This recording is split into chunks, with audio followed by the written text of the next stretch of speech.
வாங்க பார்த்துடலாம். அங்க பாருங்க, உதிரி உதிரியா இன்னைக்கு சாதம் செஞ்சிருக்கேன்.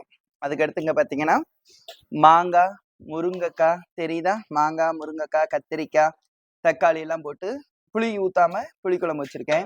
இது வந்து பார்த்தீங்கன்னா, கருவாடு தெரியுதா? சின்ன வெங்காயம் போட்டு கருவாடு வந்து பொரிச்சிருக்கேன். இன்னைக்கு ரசம் வைக்கலாம்னு நினைச்சேன். நம்ம தோட்டத்துல இருந்துட்டு இன்னைக்கு நிறைய கத்திரிக்காய் வந்துச்சு, மாங்காய் வந்துச்சு. எல்லாமே நம்ம தோட்டத்துல உள்ளதுதான்.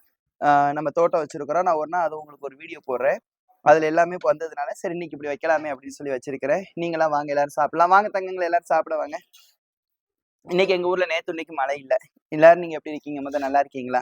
எல்லாரும் நல்லா இருக்கணும். எல்லாரும் பரபரப்பா இருப்போம் இல்லையா? பிள்ளைகளை வந்துட்டு காலேஜ் சேர்க்கிற விஷயமா பரபரப்பா இருப்போம். வாங்க சாப்பிட வாங்க. பிள்ளைகள் எல்லாம் வந்துட்டு நம்ம காலேஜ் சேர்க்கிற விஷயமா பரபரப்பா இருப்போம். அது மட்டும் இல்லாம பிள்ளைகளை வந்துட்டு நல்லபடியா வளங்க. நம்ம வாழ்ற வாழ்க்கையே வந்துட்டு பிள்ளைகளுக்காக தான். பிள்ளைகள் நல்லா இருந்தால் போதும், நம்மளும் நல்லா இருப்போம். அப்ப அந்த பிள்ளைகளை வந்துட்டு நல்ல முறையில சொல்லி வளங்க. என்ன செஞ்சா அந்த பிள்ளைகள் நல்லா இருப்பாங்க, அவங்களுக்கு என்ன பண்ணுனா நம்ம நல்லா இருப்போம் அப்படிங்கிறத பிள்ளைகளுக்கு வந்துட்டு உங்க அம்மாவுக்கு சேர்த்தா பிள்ளைகளுக்கு சேர்த்த அந்த சொல்லி வளங்க. இன்னைக்கெல்லாம் இங்க இவ்வளவு பிள்ளைகள் வந்து இருக்காங்கன்னா, இத்தனை பிள்ளைகளை வந்துட்டு அவங்க லீவ்ல வந்து அவங்க பிள்ளைகளை வந்து விட்டுட்டு போயிருக்காங்க. இங்க நாங்க எல்லாமே சொல்லி கொடுக்குறோம். நீங்க இப்படித்தான் வாழணும், நீங்க இப்படித்தான் இருக்கணும் அப்படின்னு நம்ம சின்ன வயசுல நம்ம சொல்லி வளர்த்தா தான் அந்த பிள்ளைகளுக்கு அந்த விஷயங்கள் புரிய வரும். நீங்க கருவாடு சாப்பிட மாட்டீங்கல்ல? அவ கீழே வைங்க தட்டை, ஏன் அப்படி மேலே ஏத்துறீங்க? அப்ப பிள்ளைகளுக்கு சொல்லணும், நம்மளோட கஷ்ட நிலைமைகளை சொல்லணும். பிள்ளைகள் என்ன கேட்டாலும் வாங்கி கொடுத்துடணுங்கிற அவசியம் இல்லை. நம்ம எப்படி கஷ்டப்பட்டு வேலை பார்க்குறோம், நம்ம 100 ரூபா துட்டுக்கு என்ன மாதிரியான கஷ்டங்கள் நம்ம அனுபவிக்கிறோங்கிறத வந்துட்டு நம்ம பிள்ளைகளுக்கு சொல்லுங்க. நம்ம சொல்லி கொடுத்துட்டோம்னா அந்த பிள்ளைகளுக்கு புரிஞ்சுக்கணும். நம்ம இதை கேட்கணும், இதை கேட்கக்கூடாது அப்படிங்கிறது நம்ம பிள்ளைகளுக்கு தெரியும். நம்ம என்ன நினைக்கிறோம்னா, பிள்ளைகள் என்ன கேட்டாலுமே அதை நம்ம வாங்கி கொடுத்துருதோம். அதுக்கப்புறம் கஷ்டப்படுறோம்.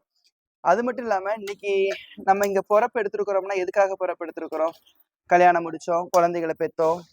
அந்த குழந்தைகளை நல்ல முறையில அந்த குழந்தைகளோட எதிர்காலத்தை நம்ம சிறப்பா வளர்க்கணும் அப்படிங்கிறதுக்காண்டிதான் நம்ம இங்க வாழ்ந்துட்டு இருக்கோம். பிள்ளைகள் நல்லா இருக்கிறத பார்த்துட்டாலே பெரிய சந்தோஷம் தான். நிறைய பேரண்ட்ஸ் நினைப்போம், இன்னைக்கெல்லாம் வந்து பாத்தீங்கன்னா நம்ம எல்லாரும் என்ன நினைக்கிறோம், பிள்ளைகளை வந்துட்டு ஒரு நல்ல நிலைமைகளுக்கு ஒரு ஒரு இடத்துக்கு கூட்டு போயிட்டோம், ஒரு ஹோட்டல்ல கூட்டு போய் அந்த பிள்ளைகளுக்கு நல்லா சாப்பாடு வாங்கி கொடுத்துட்டோம்னாலே நமக்கு பெரிய மகிழ்ச்சியா இருக்கு. ஏன்னா நம்ம பிள்ளைகள் வந்து நம்மளை பார்த்து, அப்பா இன்னைக்கு சாப்பாடு நல்லா இருந்துச்சு, இந்த ஹோட்டல் நல்லா இருந்துச்சுல்ல, இன்னைக்கு இந்த ஹோட்டலுக்கு நம்ம போவோமா, அந்த ஹோட்டல்ல போய் இன்னொருக்க சாப்பிடுவோமா அப்படின்னு கேட்டுட்டோம்னா நமக்கு அவ்வளவு பெரிய மன நிறைவு வருது. என்ன நிறைவு வருது?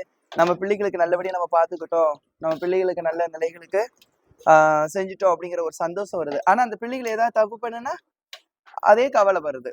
அப்ப நம்ம பிள்ளைகள்கிட்ட வந்துட்டு டைம் எடுத்துக்கிடணும். நம்ம பிள்ளைகள்கிட்ட வந்து ஒரு நாளைக்கு ஒரு 10 நிமிஷமாவது நீங்க டைம் எடுத்துக்கிடணும். டைம் எடுத்துட்டு அந்த பிள்ளைகள்கிட்ட நல்ல முறைகளை பேசுங்க, படிக்க சொல்லுங்க. ஆனா இன்னொரு பிள்ளைகளை கம்பேர் பண்ணி படிக்க சொல்லாதீங்க. அந்த பிள்ளை வந்துட்டு இன்னைக்கு 500 மார்க் எடுத்திருக்கு, நீ ஏன் இப்படி எடுத்துட்ட அப்படின்னு நினைச்சு நீங்க படிக்க சொல்லணுங்கிற அவசியம் இல்லை. படிப்பு தேவை.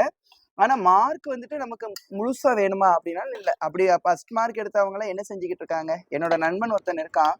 அவன் வந்து பாத்தீங்கன்னா சின்ன வயசுல அப்படி படிப்பான் கிளாஸ்ல எல்லாத்துலயுமே ஃபர்ஸ்டா தான் வருவான். நாங்கெல்லாம் பின்னாடிதான். அப்படியெல்லாம் ஃபர்ஸ்டா வந்தவன் இன்னைக்கு அவன் என்ன பண்ணிக்கிட்டு இருக்கான்? கோயம்புத்தூர்ல பழக்கடை வச்சிருக்கான். அவனோட கற்பனை, அவனுடைய எண்ணங்கள் புறாம ஏதோ ஒரு விஷயங்கள்ல நம்ம பெருசா போகணும்னு நினைச்சான். எல்லாத்துலயுமே ஃபர்ஸ்ட் தான். அப்போ வந்து 1200 +2ல அப்படி மார்க் எடுக்கக்கூடிய நேரத்துல 1125 எடுத்திருந்தான். சாதிச்சிட்டானா? சாதிக்கல. அப்போ வந்துட்டு படிப்பு தேவையே தவிர கண்டிப்பா மார்க் எடுத்தவங்க எல்லாம் முதலிடத்துக்கு வந்துருந்தாங்களான்னா கிடையாது. ஆனா அந்த படிப்பு படிக்கும் போதே பிறருக்கு உதவியாக, இன்னும் கொஞ்சம் வாங்கிக்கோங்க, பிறருக்கு உதவியாக ஒழுக்கத்தோட தேவையில்லாத எண்ணம் இல்லாம அந்த உழைச்சிட்டு வர்ற காசுல என்ன பண்ணலாம், இந்த காசு வர்றதுக்கு எவ்வளவு கஷ்டப்பட்டிருப்பாங்க நம்ம அம்மா அப்பா, இன்னைக்கு நமக்கு இந்த காசு நம்ம கையில வருது. நம்ம அப்பா இந்த 100 ரூபாய் காசை வாங்குறதுக்கு எவ்வளவு கஷ்டப்பட்டாங்க. இன்னைக்கு நம்ம ஒரு 50,000 ரூபாய் 1,00,000 ரூபாய் சம்பளம் வாங்குறோம் அப்படின்னம்னா அந்த சம்பளத்தை நம்ம எந்த மாதிரியான முறைகள்ல பயன்படுத்தணும். எத்தனையோ இன்னும் நம்ம உலகத்துல வந்துட்டு நம்மள பக்கத்துல வந்துட்டு வறுமை கோட்டு கீழே நிறைய பேர் வாழ்ந்துட்டு இருக்காங்க. நிறைய பேர் நம்ம பார்த்துட்டு இருக்கிறோம். அப்படி உள்ளவங்களுக்கு நம்ம உதவி பண்றதுக்கு முயற்சி பண்ணலாம், சேமிக்கலாம். இந்த மாதிரிலாம் நீங்க சின்ன சின்ன விஷயங்களை நீங்க பாருங்க. குழந்தைகள் வளர்க்கறத மட்டும் நீங்க கண்டிப்போட வளங்க. அவங்க கிட்ட நீங்க அன்பு காட்டுங்க, கண்டிப்பும் காட்டுங்க. அவங்ககிட்ட சொல்லியும் கொடுங்க, நம்ம எதுக்காக வாழ்றோம் அப்படிங்கிறத சொல்லி கொடுங்க. இன்னைக்கு நமக்கு ஒரு 50 வயசு ஆயிடுச்சு, 55 வயசு ஆயிடுச்சு, நம்ம இனிமேல் எதுக்காக வாழ போறோம்? நம்ம பிள்ளைகளுக்காக, நம்ம பேரன் பேத்திகளுக்காக வாழ்றோம். இதை அந்த குழந்தைகள் புரிஞ்சுக்கிறதுக்கு நம்ம முயற்சி பண்ணணும். அந்த குழந்தைகள் எப்படி புரிஞ்சுக்கிடுவாங்களோ அந்த மாதிரி சொல்லணும்.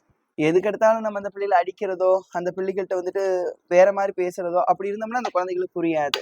அப்படிலாம் நீங்க செய்வீங்கன்னு நான் நம்புறேன் ஃப்ரெண்ட்ஸ். இன்னும் என்னோட குழந்தைகள் எல்லாரும் நிறைய குளிச்சுட்டு இருக்காங்க. மழையில நல்லா நனைஞ்சிருக்கேன். அதனால தொண்டை தான் கொஞ்சம் கரகரன்னு இருக்குது. மிச்சபடி ஒண்ணும் இல்ல. இன்னும் நிறைய பேசணும்னு நினைச்சேன்.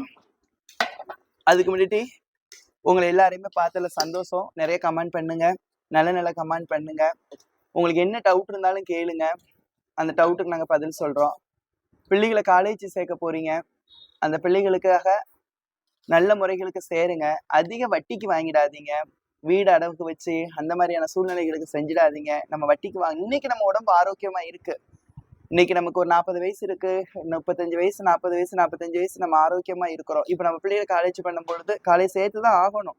ஆனா நம்ம அதிகமான கடன் வாங்கி நம்ம சேர்த்துடலாம், நம்ம வருமானத்தை வச்சு சமாளிச்சிடலாம் அப்படின்னு நினைக்காதீங்க. ஏன்னா எந்த நேரத்துல நமக்கு என்ன நடக்குதுங்கிறது நமக்கு சொல்ல தெரியல. என்னென்ன நோய் வருது, எந்த மாதிரியான உடல்நிலைகள் துன்பம் வருது அப்படிங்கிறத வந்துட்டு நம்மளால சொல்ல தெரியல. அதனால புரிஞ்சுக்கிட்டு அந்த மாதிரியான விஷயங்களை செய்யுங்க. பிள்ளைகளுக்கிட்ட அன்போட இருங்க. சரி, இன்னொரு நாளைக்கு நான் வந்துட்டு அருள்வாக்குல இருக்கிறதுனால நாளைக்கு பேசிக்கிட மாட்டேன். ஆனா விஷ்ணு உங்ககிட்ட நாளைக்கு அன்னதானம் சாப்பாடு வீடியோ போடுவா. ஜெய் பவானி.